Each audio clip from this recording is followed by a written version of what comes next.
In this video, we'll deep dive into the registration form widget. This isn't about the registration form itself per se, but it is about the widget on the new website builder. Let's get started. On the registration page of my website, I want to add the registration form. To do that, I open the Elements menu on the left and drag the registration form widget onto the page. Once the registration form is on my website, the widget on the left will have a disabled look and I won't be able to drag it onto the page anymore. That's because you can only have one registration form on your website. Let's say I want to change how the registration form looks.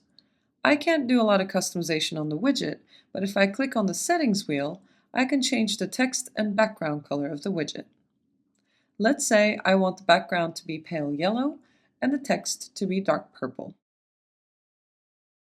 When I preview the form, I can see that the form widget now has a yellow background and a purple text. Changing the form background will not change the section or the page background.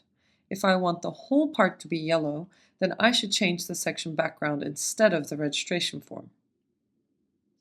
On this page, I can also add other elements around the form and create a more visually appealing page.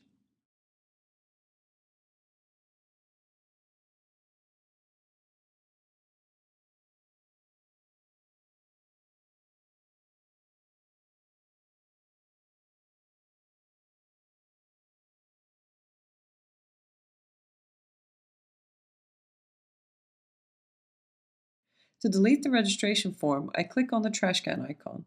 This only deletes the form from your website and has no effect on the form itself. To edit or change the registration form itself, I go to the registration form from the dashboard. This is all there is to know about the registration form widget. Thank you for watching this video.